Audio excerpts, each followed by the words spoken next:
বাংলাদেশে কোনো মৌলবাদী দল এখানে ক্ষমতায় আসবে তার কোনো সম্ভাবনা নাই। বাংলাদেশের 52 বছরের ইতিহাসে দেখা গেছে যে কখনোই কোনো মৌলবাদী দল তারা ক্ষমতায় আসতে পারেনি, বরঞ্চ তাদের যে শক্তি সেই শক্তি দিন দিন ক্ষীয়মান হয়ে এসেছে। আমাদের সঙ্গে মৌলবাদের কোনো সম্পর্ক নেই। আমরা ধর্মীয় স্বাধীনতায় বিশ্বাস করি, আমরা ধর্মান্ধতায় বিশ্বাস করি না। আমরা বিশ্বাস করি যে ধর্মটা যার যার, কিন্তু উৎসব সবার এবং এই রাষ্ট্র সবার। এবং যে কথা উনি বলেছেন যে ধর্ম যার যার, উৎসব সবার। আমি আমার শৈশবে আমি এই পূজা মণ্ডপের নাটকও করেছি। আমি আমার শৈশবে আমার বন্ধু বান্ধবদের সঙ্গে নিয়ে আমি বিজয়ার আনন্দ উপভোগ করেছি। এটা আমার শৈশব কৈশোর, আমার যে চেতনা, সেই চেতনার মধ্যে আমি এটাকে লালন করি। ঠিক একইভাবে আমার দলও সে একই কথা বিশ্বাস করে, যেখানে আমরা সকল বর্ণ ধর্ম তাদের অধিকারকে রক্ষা করে এবং সমস্ত ধর্মের মানুষদেরকে অধিকার রক্ষা করে আমরা অবশ্যই এখানে একটা অসাম্প্রদায়িক বাংলাদেশ নির্মাণ করব, জনগণের বাংলাদেশ নির্মাণ করব, অধিকার রক্ষার বাংলাদেশ নির্মাণ করব। দেবী দুর্গার আবির্ভাব হয়েছিল অসত্যকে পরাজিত করবার জন্য, তার আবির্ভাব হয়েছিল অসুন্দরের বিরুদ্ধে সুন্দরকে প্রতিষ্ঠা করবার জন্য, অন্যায়ের বিরুদ্ধে যুদ্ধ করবার জন্য। আজকে আমাদেরকে সেই একইভাবে অন্যায়ের বিরুদ্ধে যুদ্ধ করে, অসুন্দরের বিরুদ্ধে যুদ্ধ করে, অসত্যের বিরুদ্ধে যুদ্ধ করে আমাদেরকে ন্যায় প্রতিষ্ঠা করতে হবে। রাজনীতি কিন্তু রাজনীতি, এটা কিন্তু আপনার ঠিক ওই গীতা বাইবেলের সঙ্গে সম্পর্ক নেই, কোরআনের সঙ্গে সম্পর্ক।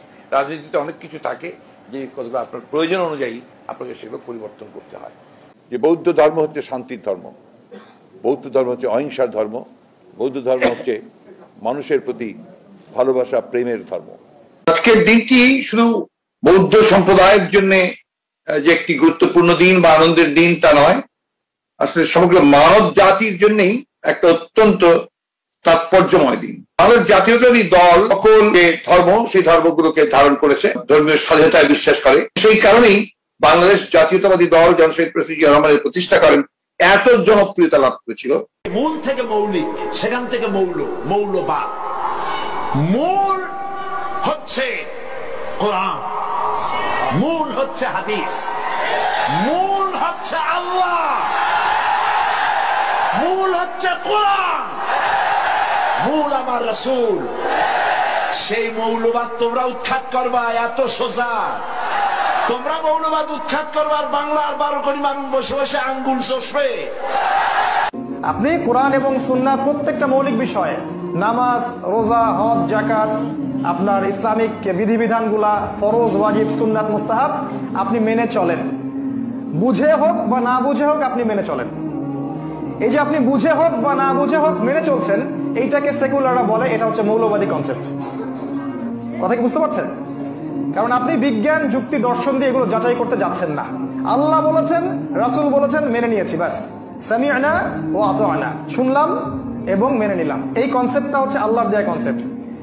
এইটা যখন আপনি বাস্তবে আমল করতে যাবেন, তখন কাফের, ফাসেক, জালেম, মুশরিক, মুনাফিক এবং মুরতাদ, ইসলামের শত্রু যারা আছে সবাই বলবে এই কনসেপ্টটা হচ্ছে মৌলবাদী কনসেপ্ট। মৌলবাদীরা কোনোদিন ক্ষমতা আসে নাই, আসার সম্ভাবনা নাই। আমি ফখরুল সাহেবকে বলবো, আপনি মৌলবাদী হিসাবে মৌলবাদী বলে কাকে মিন করতে চান? কে মৌলবাদী? হিন্দু মৌলবাদী, খ্রিস্টান মৌলবাদী, বৌদ্ধ মৌলবাদী, না মুসলিম মৌলবাদী? ইসলামী মৌলবাদ জিন্দাবাদ, জিন্দাবাদ। আমরা ইসলামী মৌলবাদ বিশ্বাসী। আমি মুসলমান, আমার মূল ঠিক আছে। আমি মূলকে বাদ দিয়ে রাজনীতি করতে পারি না। 90% মুসলমানদের দেশে ইসলামী মূল্যবোধকে বাদ দিয়ে, ইসলামী মূল্যবোধকে বাদ দিয়ে কোনদিন রাজনীতি করতে পারে নাই, পারবে না ইনশাআল্লাহ। কাজে আপনি যে স্বপ্ন দেখাচ্ছেন মৌলবাদের ক্ষমতা আসবে না, আসে নাই, সম্ভাবনা নাই। আর আমি উল্টো দেখছি, ইনশাআল্লাহ আগামী বাংলাদেশ ইসলামী মৌলবাদের বাংলাদেশ, আগামী বাংলাদেশ কোরআন ও সুন্নাহর বাংলাদেশ, আগামী বাংলাদেশ এদেশের স্বাধীনতাবাদী মানুষের বাংলাদেশ। মুসলিমদের মৌলবাদী বলা হয়। আসলে এই মৌলবাদী শব্দটার অর্থ কি? আবিধানিক অর্থে মৌলবাদী হলো সেই ব্যক্তি যে একটা নির্দিষ্ট বিষয় অথবা ক্ষেত্রের মূল নীতিকে কঠোরভাবে অনুসরণ করে। যেমন ধরেন, যদি কোনো গণিতবিদ ভালো গণিতবিদ হতে চান, তাহলে তাকে জানতে হবে, বুঝতে হবে এবং অনুশীলন করতে হবে গণিতের মূল সূত্রের। যদি না গণিতের ক্ষেত্রে তিনি মৌলবাদী হন, ভালো গণিতবিদ হতে পারবেন না। আপনি সব মৌলবাদীর চিত্র একই তুলি দিয়ে আঁকতে পারেন না যে সবাই ভালো অথবা সবাই মন্দ। ব্যক্তিটি কোন ক্ষেত্রে মৌলবাদী তার উপর ভিত্তি করে আপনাকে শ্রেণীবিন্যাস করতে হবে। আমার ব্যাপারটা হচ্ছে, মৌলবাদী মুসলিম হিসেবে আমি গর্ববোধ করি, কারণ আমি জানি, অনুসরণ করি এবং চেষ্টা করি ইসলামের মূল নীতিগুলো মেনে চলতে। আর আমি জানি যে ইসলামে এমন কোনো মূলনীতি নেই যা বিশ্ব মানবতার বিরুদ্ধে। হয়তো ইসলামের কিছু মূলনীতি থাকতে পারে যা কোনো অমুসলিমের কাছে মানবতা বিরুদ্ধ মনে হতে পারে, কিন্তু আমরা যখন তাদের কাছে পটভূমি ব্যাখ্যা করি যে ইসলামে কেন এইসব মূলনীতি আছে, কারণ এবং এর পেছনের যুক্তি আর পরিসংখ্যান দেখায়, এমন কোনো মানুষ নেই যে নিরপেক্ষ যে ইসলামের মাত্র একটা মূলনীতি দেখাতে পারে যা মানবতা বিরুদ্ধ। বিএনপির লোকজনদেরকে বলতেছি, যদি আপনারা আপনাদের ধর্মবিশ্বাস আওয়ামী লীগের আলোকে সাজিয়ে থাকেন, আপনারাও যদি মনে করে থাকেন যে হ্যাঁ, যে ইসলাম রাজনীতির সঙ্গে ইসলামের সম্পর্ক থাকা ঠিক না, এই কথা যদি আপনারা মনে করে থাকেন, তাহলে আওয়ামী লীগ আর বিএনপির মধ্যে কোনো পার্থক্য নাই। আওয়ামী লীগ তাদের অবস্থান পরিবর্তন পরিষ্কার করে দিয়েছে যে তারা ধর্মনিরপেক্ষ।